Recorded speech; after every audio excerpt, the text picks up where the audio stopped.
college football. I mean, just like, how is it a challenge about how he's so dynamic with his speed, catching and building, and then even on the kickoff and punt return? I mean, how much have you seen from him? Like, how much have you heard of him? I've seen a lot. Debo's been all around the SEC. He's one of the marquee players that they like to highlight out there. He's a very big physical guy. He's very fast. We just got to get him, and he's definitely going to get the ball in this game. Got to just ride to the ball and tackle him. Did you know B-Mac? Obviously, you're here. I did not know him. With a game like Austin Peay, sometimes you guys pitch the shit out. I don't know how much you guys really found out about your secondary, but going into South Carolina facing a guy like Jake Bentley, what do you guys think you can work on to improve to kind of slow him down? Just communication. As long as we're together and on the same page, I think we'll have a great game. South Carolina used to be late in the season. Before that, I know it was in the beginning of the season. So now coming back to the beginning of the season, how does that change maybe preparation? And then does it change the hype for you guys? Are you excited that your first SEC game is South Carolina again?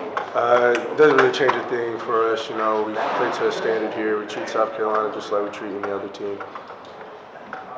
How are you seeing the younger players, the freshmen, developing through one game?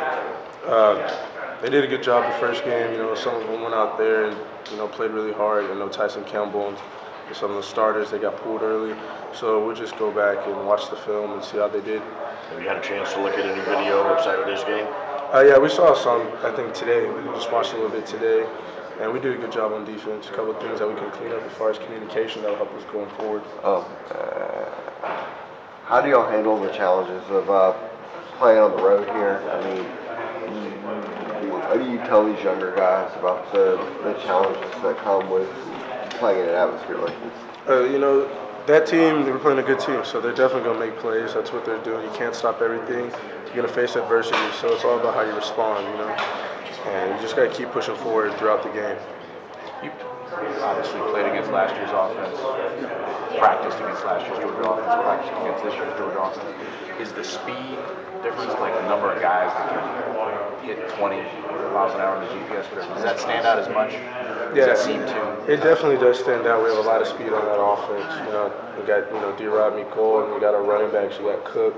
There's just a lot of Tyler Simmons, Jason Stanley, a lot of guys out there that can hit 20 miles an hour. So speed is definitely to our advantage. When did you realize that? Probably in the spring. And then you added D-Rob, and then it's just keep adding faster guys each day and have their own track team. Jared, it's hard not to notice kind of how active you were early in the game. Did that have more to do with the offense, the type of offense you were playing against, or are you just that much more confident and active in the defense this year? I'm a lot more confident in the defense this year, and it's just flying and being hustled to the ball, and just always just trying to be around the ball. All these freshmen are going into their first SEC game. What do you remember about your first SEC game last season? Did anything surprise you? Did you feel like you were fully prepared? I feel like I was fully prepared. I think the coaches here do a great job of preparing you for an SEC game, to playing a team that's non-conference Notre Dame, to playing a Rose Bowl game or a national championship. So I definitely think these freshmen will be well prepared and be more than prepared for this game. Got time for two more? Go ahead. I was just going to ask about the road environment. I know you haven't been to South Carolina yet, but what do you anticipate, and what are the things that changes from a home to a road game for players? You always got to keep your head in it. Got to keep your head in the game. You don't let the fans distract you. And there's going to be adversity. They're going to make plays, so you just got to keep pushing on through adversity. Andrew was talking about how, for them being on the road, it's a chance for them to play with the noise, and the crowd's real fired up when they go out onto the field. Is it different for you guys when you go out there and you can kind of hear a pin drop because they're trying to help their own team out? It kind of is. It's actually a little bit easier to get your calls across just because they're so quiet. Usually here they're so loud you can't hear anything. But it's not a big change as far as defense goes. I know it more affects offense. Thanks, JR. Thank you.